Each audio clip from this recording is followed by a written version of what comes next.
اليوم قررت نعمل واحد التحدي مع راسي، شنو نعدل وكيفاش غنعمل وشنو غنعمل.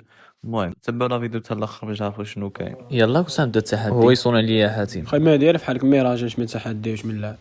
اسمع حاسب خايده مشهور والله العظيم كيعيطوا له الدراري هنايا بلا ما نقول لك كانوا تشوفونا في التلفازه لا نسينا شو التلفازه انا نمشيو كورشال تا عمر واحد العارف ياك ديديكاس لكم هذا المنبر.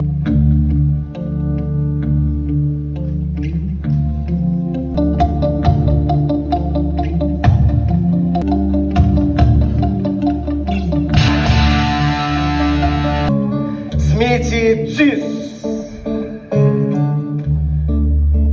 تشرفت بمعرفتكم. القصة اللي غادي نحكي لكم اليوم هي حكاية جميلة.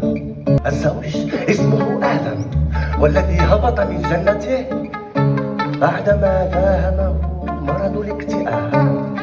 والزوجة اسمها ليليث، والتي يسميها البعض الأم الشريرة للأرض، والتي أحبب تسميتها أنا. من أنواع العبودية الجديدة، بقيت تدوري في مكازات والبوتيكات وأنا كنتسناك، غارق كريديات وكنتسناك بحال شي حمار. كنتي حدايا بزاف ديال الحمير كيتسناو المدامات ديالهم يسالوا الشوبينغ. ويه أنا مكتئب وحزين وأوردينار وروتيني. وانت الحياة معاك ما بقى عندها حتى شي معنى، ولات كتعاود. كل مرة كتدخل من الخدمة كتجيني بحال شي جثة ما فيها حتى شي روح. علاش نتقاسم معاك هواجسي، أحلامي، إبداعاتي، ولكن انت والو.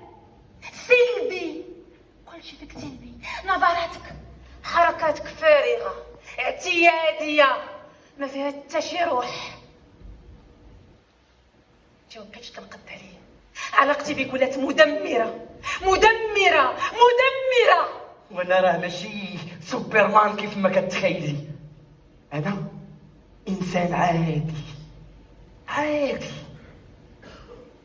واخا فيا ما تلافقت كنقول لك كيعجبني نيتش، ولكن هذا راه لا يعني بالضروره انني نتقمص الافكار ديالو.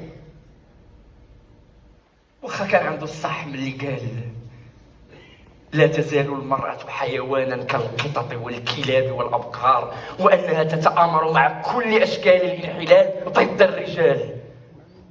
وكان عنده الصح من اللي قال لا تذهب إلى المرأة إلا وصوتك معك. آه آه آه آه. دابا الكتاب اللي انا عطيته لك اول مره وليتي كتضربني به.